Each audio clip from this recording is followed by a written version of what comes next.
My name's David Miles. To sum up my practice, I'd say I use drawings and sculpture to tell stories. I make images using emotional and narrative content. And with the mobiles, both tell stories. Some are personal, some are from small local news stories that for some reason I felt a connection with. There's a melancholy air to all the work I make. I can't help it, it just seems to come out that way.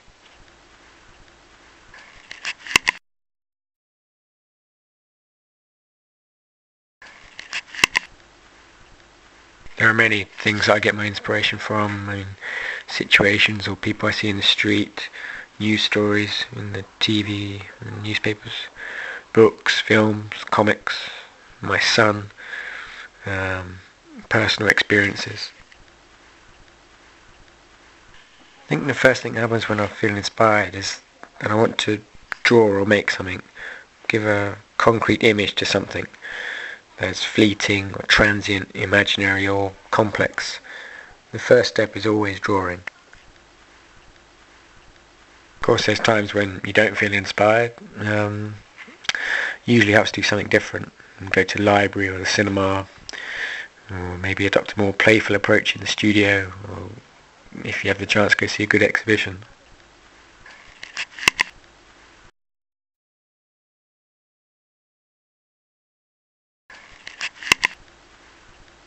With this commission, I've recorded my ideas, mostly in drawings and sketchbooks, and also written notes. I use a sketchbook, and I try to use it as often as possible, although sometimes written notes suffice, and these will lead on to drawings. I'm always telling myself I must fill more sketchbooks. But sometimes the drawings don't make it into sketchbooks. For example, the figures in the crowd are all drawn directly onto the card, then cut out. In one way it's a shame that the original drawing, with all the pencil marks and the different quality of marks, is lost, and what is left is a pure line, an outline. And then, sometimes some of the best drawings are in the sketchbooks. It's a shame to remove them.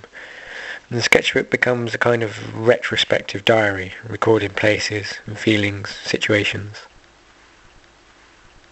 Sometimes I feel like I'm good at drawing. I enjoy making images which are simple yet can convey very powerful emotions, which people have an immediate response to. Sometimes the drawing won't be exactly correct. For example, a leg will be slightly too long, or the proportion of a tree will be slightly out. But if it communicates the idea effectively, that's good enough. I don't know how I'd define a good idea. I think it's like a gut reaction. Something people will be able to recognise and react to. Something where the concept and the form are in some way harmonious. And bad ideas, everyone has them. I think you just hope that they get eliminated by common sense.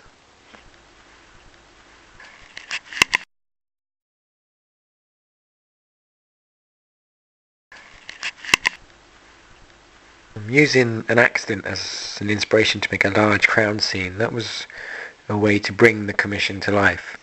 This made me more aware of using the figure, of having to observe people and types of people, and then use my imagination and invent people, as Lowry did.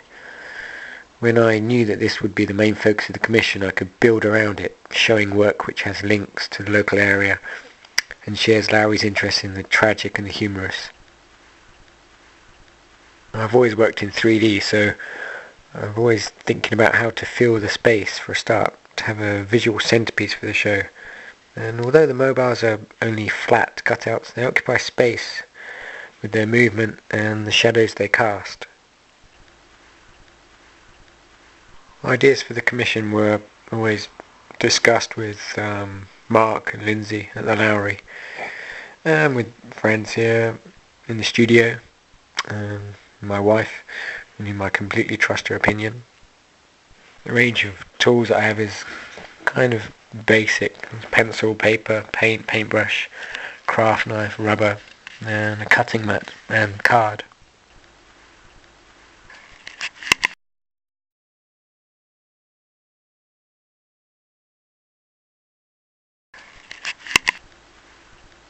There are several different processes that I go through to realise the finished work. With the mobiles, for example, First, there are the drawings of each element, which is important for finding out how each element will be self-contained, or maybe work as a negative image. And this is a place where accidents can happen. With these separate drawings, I can see if there are too few or too many images to tell the story. These drawings are usually drawn slightly larger directly onto the card. Each mobile seems to suggest its own colour.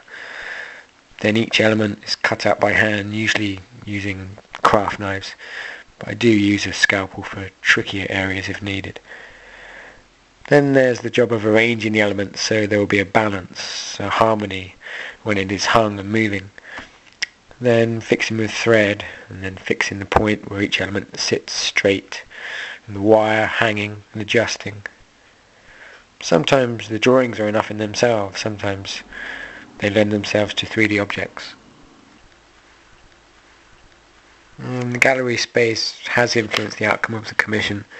The variety of wall spaces that there are, the angles of the space, the columns, the different ceiling heights, the possibility to change the lighting. Also the challenge of filling the space, knowing that the individual mobiles are best when near to the walls to capture shadows, that most of the floor space would be empty, hence the idea for the crowd populating the space.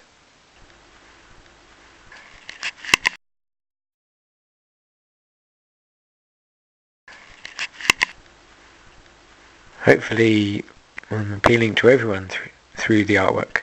I think the ideas and sentiments in the work are universal. People have a need for stories to construct narratives and have a response to something within them. People seem to find the mobiles attractive just for the simple fact that they're mobiles. Then hopefully they realise that something is going on within them. And the titles of the pieces often give clues to what's going on. I've benefited a lot from working on this commission. It's expanded my interest in looking at and using the human figure, working in a large non-conventional space, working with content from the local community, having a greater appreciation and respect for Lowry as an artist and as a person, in the process becoming a real fan of his work. His conviction, his dedication to his work, his down-to-earth, non-pretentious attitude.